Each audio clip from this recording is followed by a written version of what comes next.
of his eye. Sit right down, we're gonna give the scoop with Ryan Pfeiffer and Lisa Doop. Shamma-lamma ding-dong loop-de-loop. This is the story of a guy named Mr. Boop. You're listening to Being Mr. Boop. Hey Boop Boy, you killed my mother. My name is Ryan Pfeiffer and I am Mr. Boop, and I don't know what that tagline means because Lisa wrote it. That's a Ween reference. My name is Lisa Doop and I am Mr. Boop. How does... What song is that? Hey fat boy, you killed my mother. It's not You Killed My Dog. No, you killed my mother. It's just You Killed My Dog repeated. is something else, right? Is that from them? No, I don't know. You don't remember? You don't remember You Killed My Dog? No. You Killed My Dog. Oh, I guess it was a viral prank call from the early 2000s. Oh, maybe. Jesus. But yeah, it's There's a guy. It's like an old Flash animation or something. I don't know. It's like from You Killed Pure My Guava. Dog. Something like from that. Pure Guava, and it's called Hey Fat Boy, and the lyrics are just Hey Fat Boy, you killed my mother, asshole. And it just repeats that. And it's funny! I think you're too young to remember this, probably. Because I barely remember it myself. But it was like... I guess the prank call's from 1993. Huh. So maybe it just lasted Did you hear a while. Did you hear the fucking the tape that inspired Boomhauer got leaked? You know I've heard the tape. I didn't know it was like a recent leak or anything. I'm pretty sure it's recent. I only heard someone. So when someone said to me like, "Hey, look, this leaked recently," I was like, "Oh, cool." So I figured it. Maybe they were mistaken. When did you hear it? Recently, but I feel like I also heard it a while ago too. What's recently? Like I don't know, this year. I'm not sure. I may have heard. The earlier time I may have heard it. Might have also been this year. I'm not sure. It's a funny tape. Listen to it instead of this podcast. No, Hey Lisa, what happens today? It's November 4th. It happens. It's Wednesday, November 4th, 2020, and this is being Mr. Boop 190. We're looking at the 190 strip. Okay, go. What happens? In today's Mr. Boop, Alex's mental state is A-OK. Just like me. Ha ha ha. We're doing great, listeners. Also, I wanted to point out that yesterday the cover for Mr. Boop Volume 3 was revealed on the Patreon. Oh. Well, yeah. That's not canon yet. Well, I mean, but that was... it is, because we already... Yeah, it is canon. We already covered That's where our timelines don't match up. We already covered that. Yeah. I was actually about to do that bit, so I'm glad I didn't have to because you did it. Yeah, and now... Wait, okay. What? Okay. What's the shadow synopsis, Lisa? I'm making a Genius comic. What? Is he gonna do a Genius interview about like why he whatever his strip means? Yeah. Well, I don't know God, what the Genius. If he does that, then we're out of work. Right? Because that's what we're doing. I mean, we could like edit it so that we pretend it was an interview with us. Oh yeah, we could do that. Actually, I hope he does do a Genius interview, so we can just so in case we don't get an interview with him, we can just edit that. We could take someone else's interview with him and just. But they're all text interviews so far, aren't they? I think he's done a podcast. Oh shit! Really? I'm pretty sure. Fuck. Okay. If I look up Alec Robin podcast, it's probably gonna just be up. Nope. Yeah, he's done a few. Wait, what's the first result? 2019. It's not our podcast? Koenig Wheels USA. Yeah, that's not our podcast. Well, that's before Mr. Boop, though, too. Yes. Is this even our Alec Robbins? I can't fucking tell. This must be pre-boop. This would be pre-boop. Yeah, but he was doing stuff.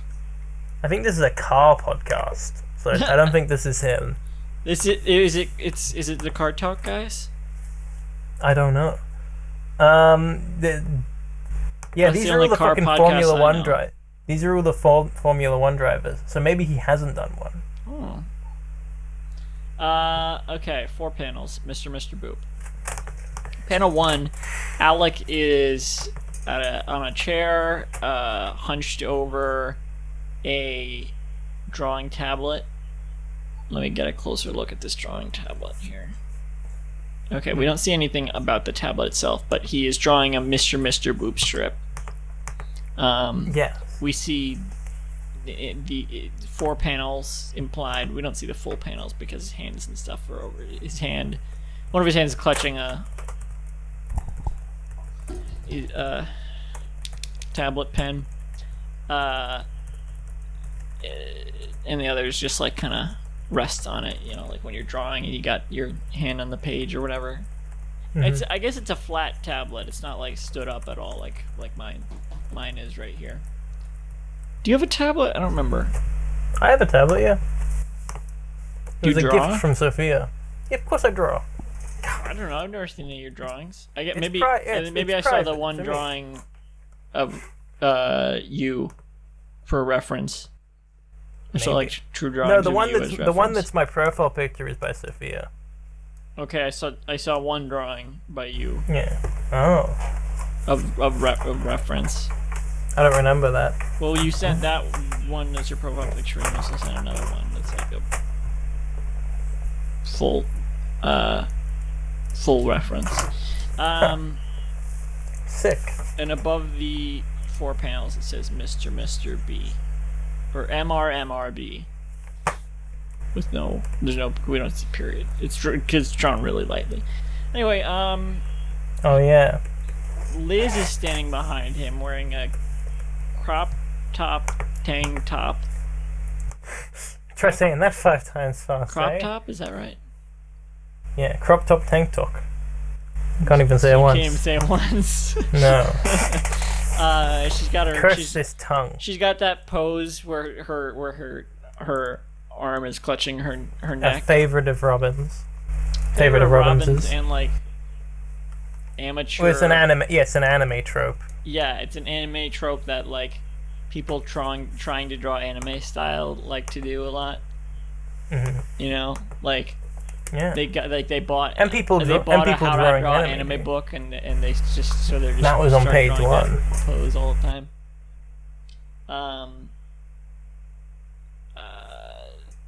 She's standing behind him. Alec Robbins has done podcasts, by the way. Ones that were running whilst we were doing this. So ones that went up whilst we were doing this. So that's fun. Right. He hates us. Oh, he probably mentioned it. Ooh, I gotta listen to these now. He probably was like, "Oh, this is a podcast. Also, there's a podcast about me." That I hate. You use it as bragging rights, like, "Yeah, I know you guys have a podcast. You guys host. Yeah, you guys. You know how you host, like, but this isn't about you. You know." Yeah, kind of a different thing. I don't know. You wouldn't know what it's like.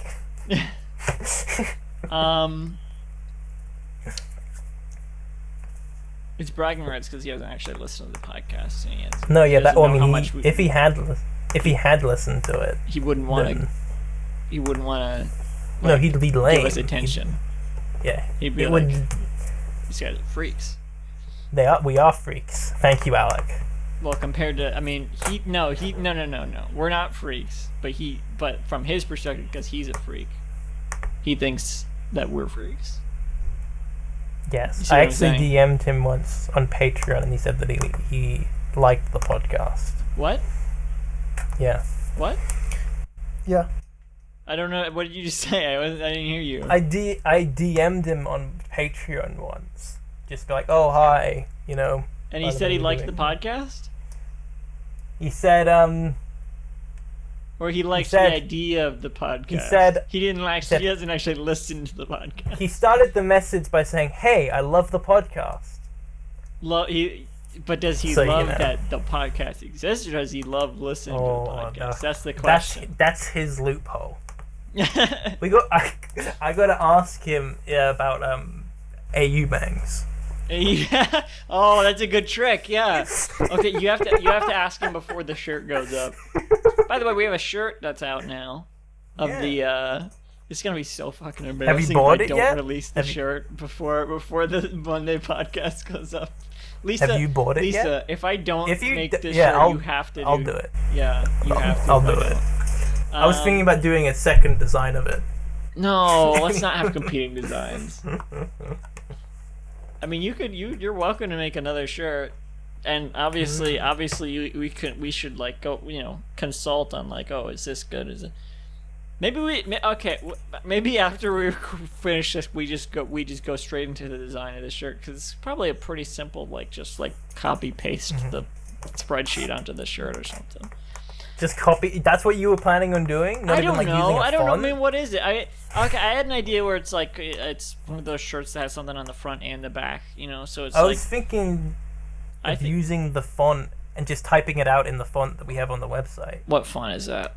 The one on the logo. Royal I don't know Royal what the name- something. I don't know what it's called. Though we have a little logo on the Yeah, so I have that installed, so I can do something like that. But maybe like that for the punctuation itself. So it's like, but what are we gonna do about like the heart flies and stuff, or like we're gonna have to we're gonna talk about. We could copy maybe this heart could be flies a from bonus episode as we're all right. Anyway, I think we should copy the heart flies from the strip, like just copy paste them. It'd be genius. I don't think we should do that. That sounds like a dangerous game. That's true. Alec Robbins famously is in support of copyright. Yeah, Alec and Robbins will enforce it. Famously litigative or whatever. Yeah. That's a word, probably. So anyway, Alec is hunched over his drawing tablet, drawing a Mr. Boop strip. Perhaps the one we're reading now. Probably not. I think we've seen him. I think the implication is that this is what he recalls happening. He does them later. Yeah. And he's we see him drawing the strip more often now. Wait, this is about his real life. Right. More often than we did when it was when it was just Mr. Boop. Even though that was still his. I mean, he was still a cartoonist in that canon. But Betty was the breadwinner. I guess they never really talked about it. I guess the difference is that his life was a lot more interesting. He was the bread maker because he worked at Subway. Yeah, well, I don't think they make the bread at Subway, but yeah. They do. The bread stuffer. Do they have Subway in the UK? Yes. Yes, we do. And how do you not know they make the bread there? They do. I don't know. I just go there and I say, please give me a But they have meatball the ovens melata in there. the Like, Italian. they have the ovens sitting out where they make the bread. I don't know. I don't see him needing it. They don't need it. They get, like, shipments of, like, pre-made dough that they just pop in the oven and then it... Then they don't make the bread. No, they make the bread. They don't make the dough. Okay, listen. Then what else is there if you buy a tin of crescent rolls, Pillsbury crescent rolls, do they have that in the UK? Pillsbury crescent rolls? No. What? Okay. Cookie dough, right? You buy cookie dough from the store? Yeah. If you buy cookie dough from the store and you cut it into the little rounds or whatever and you bake it, that you're making cookies. I don't buy fucking cookie dough from the store. You fucking make it yourself. This is a hypothetical situation. Well, Lisa. I wouldn't. No, then I wouldn't have made the cookie. How is that not making cookies? Because you didn't make the dough yourself. You're still baking. You're baking cookies, just like they're baking bread at Subway, which is making bread. Too. You don't think baking is the same as making? I don't think that there's any creativity involved in the act of baking. Doesn't matter if it's creative. It doesn't matter if it's creative. Creating and creativity are the same thing. To create is to be creative. Well, we didn't even say create though. We said make. Make and create. You said create. You said create. When? Listen, and you know what I'm saying? I'm saying in panel 2. But you were saying make. You were saying they don't make the bread, but they do, because making and creating isn't the same thing. Making is like manufacturing. No, they're the same thing. No, they're not. What? They're the same. I don't think. I think that you're alone in thinking that making and creating are the same thing. I think you're trying to be argumentative. I'm trying to get to the panel fucking 2, man. I'm trying to. But we're not. We haven't. Okay. Liz in panel 1. What does she say? Why did you start drawing my hair differently in your comic? And Alec responds. He's like glancing behind him at her. He says, "Oh, am I?" Electroheart. I hadn't noticed. Electropoint. Oh, Do you am think I? Do you? Oh, yeah, fully well. Did I do that? It's funny that he's saying that whilst like in a panel where he's drawing her hair like that. Like, I didn't notice. That's okay. True, but also he's in the act of drawing, and he's drawing a Mr. Boop strip. Wait a second. What strip? Okay. What strip You're is trying he? to identify what strip this is based on the shapes? No, I'm not. I'm trying Good. to. I'm trying to identify the strip based on logic because the previous. Hang on. I know. I see. The previous strip was the first strip where her hair was like that, so clearly he wouldn't be drawing that strip because she's already looked at. I think the implication. Well, remember, do this you is. think she's seeing that he just started drawing her hair that way? Like he's drawing the previous. He's drawing the previous strip, and she's seeing it for the first time. I was gonna say that maybe the implication is that in universe there's more strips that we don't see. Like there's daily. Oh, interesting. Yeah. But I Well, I here's the prefer thing, the 'cause idea what that I she's just- just looking over her shoulder. Yes, true, but if that's the case, she is saying it like strange. Like she's saying, "Why did you start drawing my hair differently in your comic?" I feel like she wouldn't say it that way if she was just seeing it over his shoulder. Like I think she would just say like, "Why are you drawing my hair that way?" As opposed to like. No, I think she'd say it this way. Well, she's saying it as if she saw the comic and she saw she looked differently in the comic. Yeah, but I think that's I don't the think same what you're as seeing saying it where over it's her like shoulder. there's other strips. I don't think that makes sense that there's other strips we're not seeing. That doesn't really make sense. Well, he described it as a daily strip, and then we spend like 3 weeks in the same day. When did he last say that? And the first time we go into this new world, he's like, "Oh, it's a daily strip of my life," you know. And then we don't. I think in the new what? in the very beginning of book 4, he said that. Maybe he was just saying it as like. I think either just to say it. I don't know. I think either are possible, but I prefer the idea that she's looking over and By the seeing way- this for the first time and being like, "Oh, my hair's different." Why? I forgot to say in panel 3 of yesterday's strip, her bracelet disappears. I implied that, but I forgot to say it when it happened. Egad. There was another strip where he was drawing, and that's what I wanted to look back at. There was another strip in this volume. I'm pretty sure I don't see it, but I'm pretty sure there was a strip where he was drawing the comic. He was drawing right at the start, right? The first couple. I guess I don't. I guess. I thought I there don't was a remember strip. any other than at the start. I thought there was a strip recently where I was trying to figure out which strip he was drawing, like. But I guess not. I don't see it. So. What's happening in panel 2, Lisa? In panel 2, we see Betty, and she says, she's looking sad, or at least disappointed, and she says, "Yeah, you're making it look like Betty Boop's hair now." Implying the insanity of the situation. And so, then... this is, I mean, it is insane, because... Yeah. Before...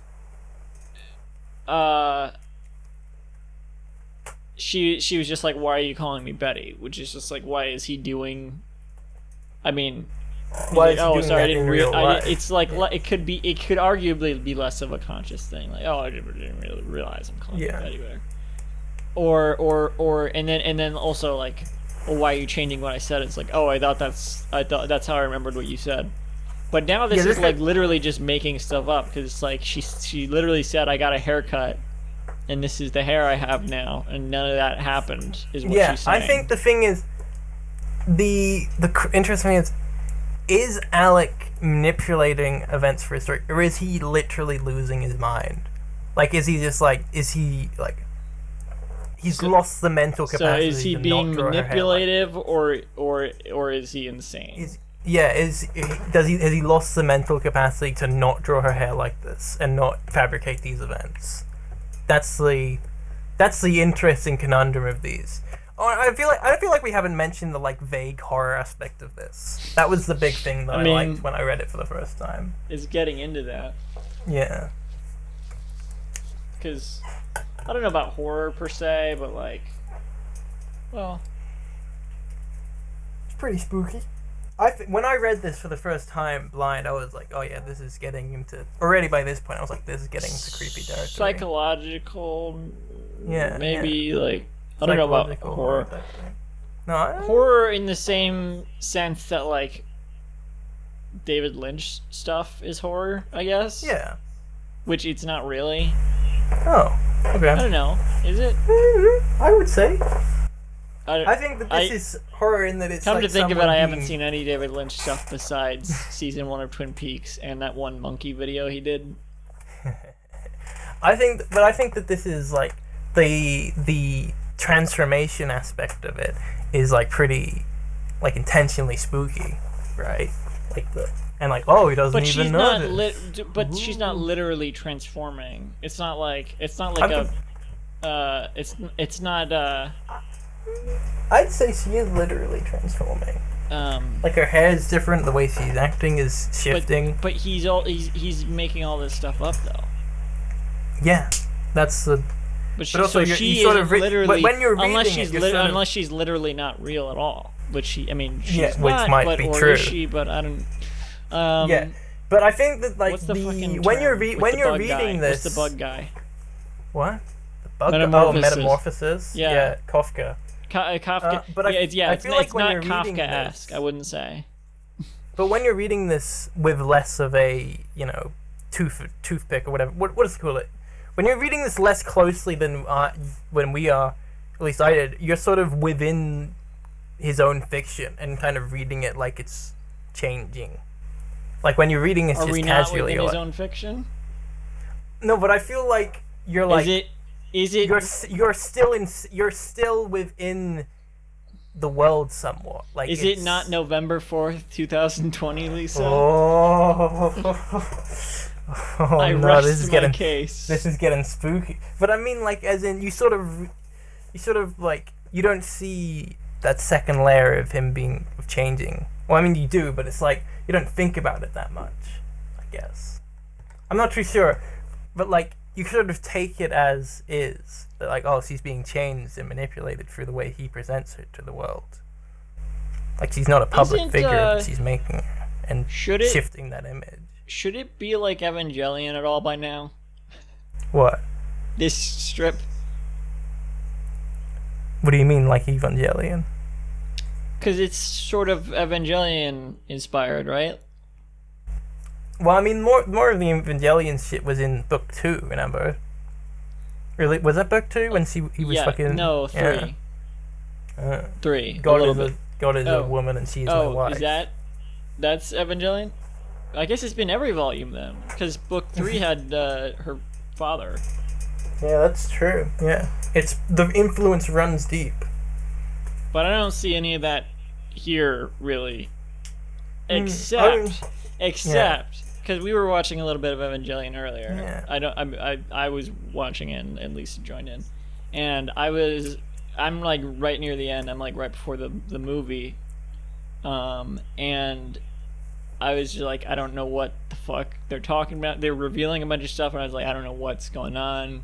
It's just all weird. I don't get it. I don't understand it. That's about as much as this relates to that you don't get it. Well, I mean, I don't know what the fuck is going on anymore, or what I don't understand it. That's about as much as I feel like it relates to Evangelion now. Is the not knowing what's real and what's like what I'm supposed to get. Yeah. What I was saying was like, even though you know that he's fabricating a lot of this, your suspension of disbelief isn't really ever broken, and so you sort of read the things that happen as No, not happening. not unless you're analyzing it. No. You're yeah. So you're saying agreeing with me, yeah. Yeah. So I think that when you read it like that, there's more of a horror aspect, and the transformation is more real. I mean, if you read it, maybe not as it aired, but all at once, I feel like it's more comedic when you read it as as the daily strip, Monday, Wednesday, Friday. Oh no, I was reading it daily, and I was, I was like spooked out on the edge of my seat.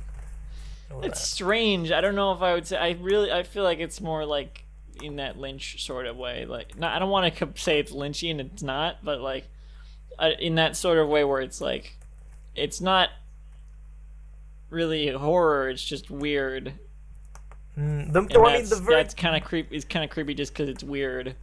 The Verge's article on Mr. Boop that we talked about a bit here. They cited it as being like horror. They refer to the final book as like horror in elements. And so I'm like, I mean, not that I'm basing it off of that. I kind of, when I was reading the first time I saw that, I don't really understand like what's scary about it. Is like what's horrific.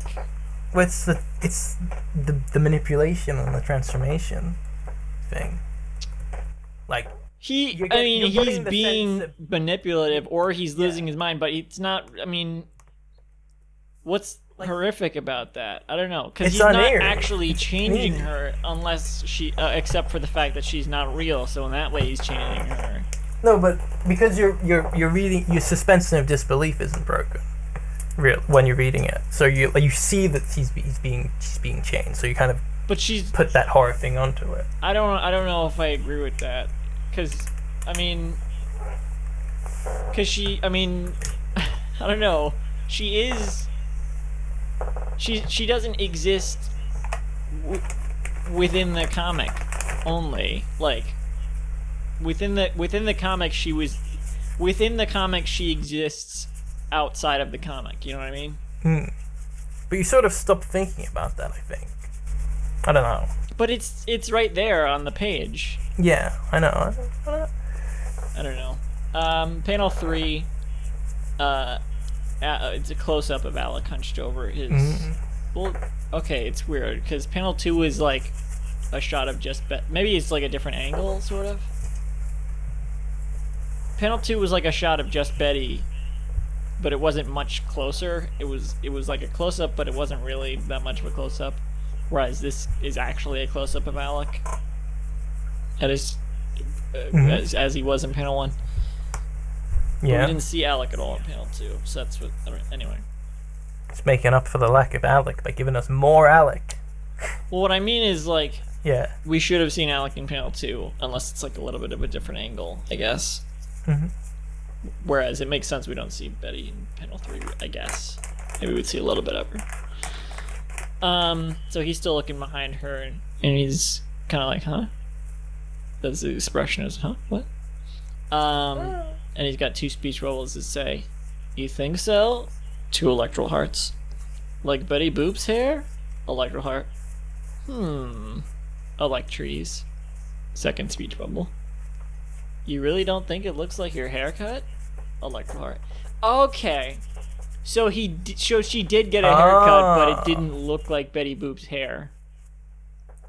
I think back to the horror. I think that the horror aspect comes from the fact that we don't know if she actually even got a haircut. No, it comes from the fact that Alec, this goofy character who we've like sort of liked and loved the whole time, has suddenly become untrustworthy and manipulative. Kind of adds a level of tension to it, or maybe loses his mind.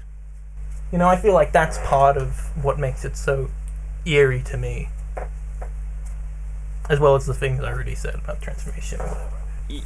Maybe he got this from, he worked on Nathan For You, right? I don't know what that is, but sure. Oh, this would be an interesting conversation right here, but you don't know anything about Nathan For You. It's a docu-reality comedy television series. Did you just Google it? Yes. Genre cringe comedy.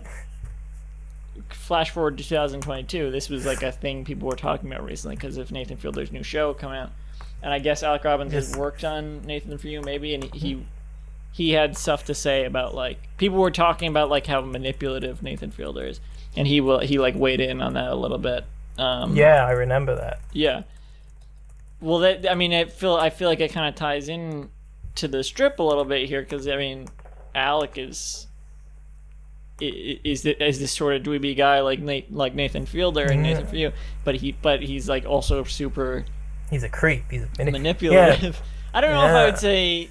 I don't know if I would say Nathan Fielder in Nathan For You is a creep per se. Well, maybe he's a little. Maybe that's a theme of this.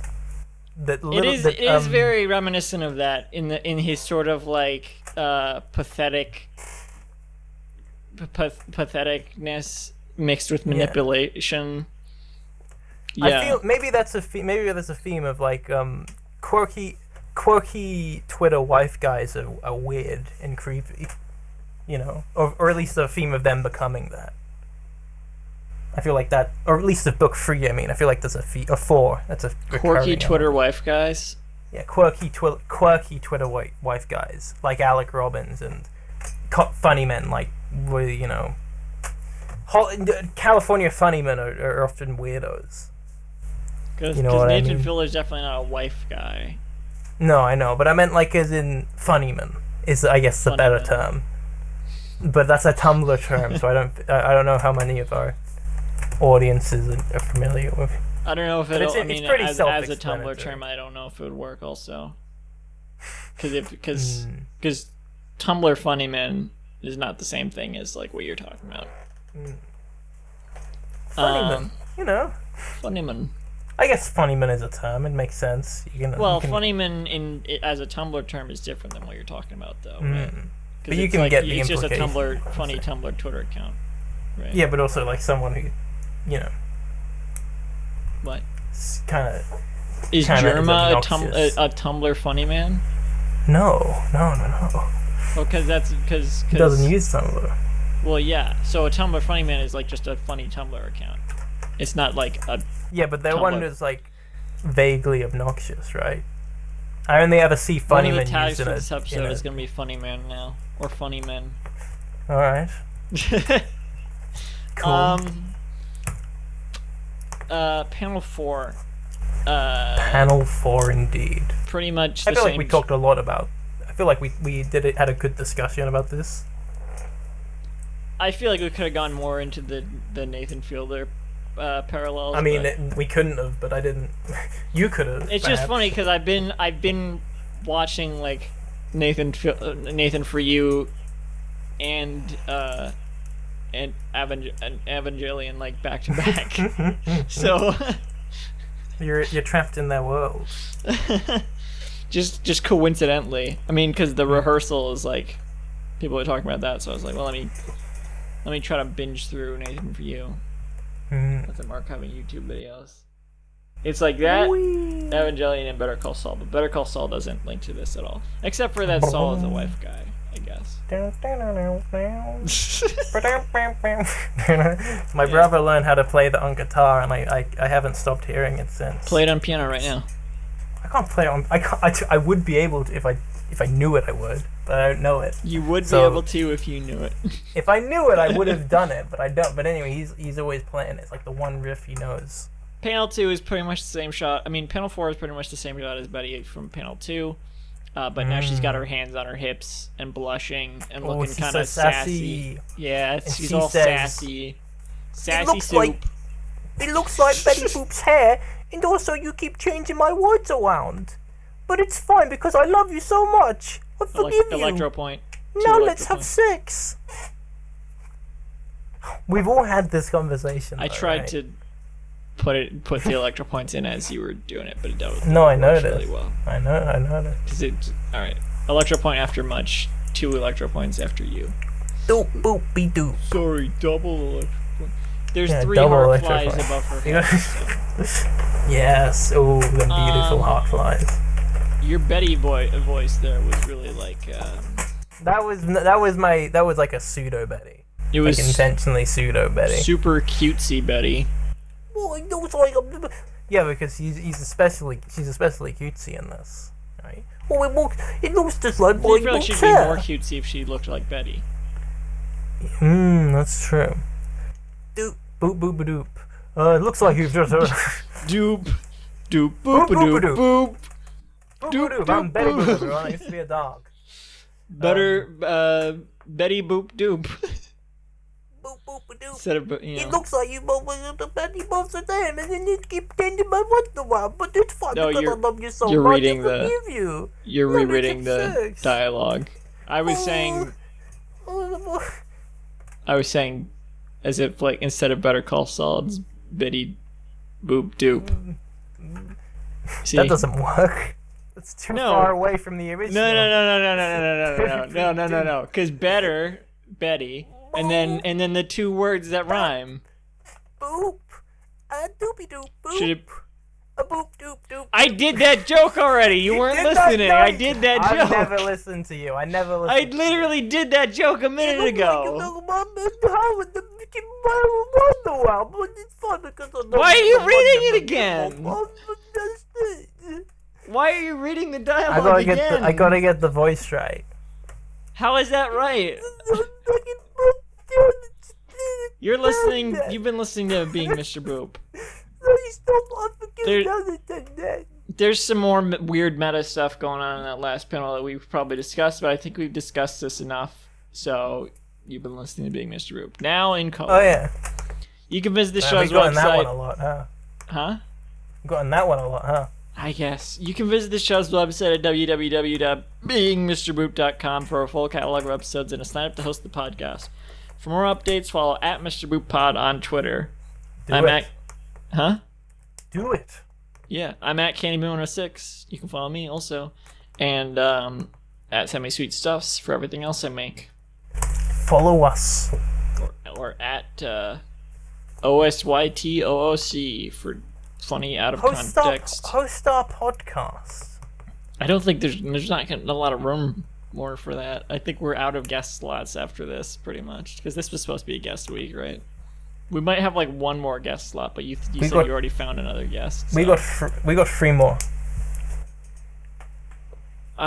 Do we? Yeah, I looked at the sheet right now. 3 more blank ones? Yeah, well, yeah, 3 more blank ones. Yeah. Oh. 4 more total. 1 is Max Devo. Oh yeah. Okay. Go for it then.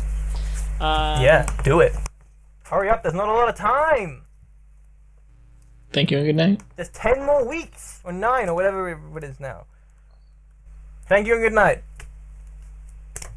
I wish that I could turn back time.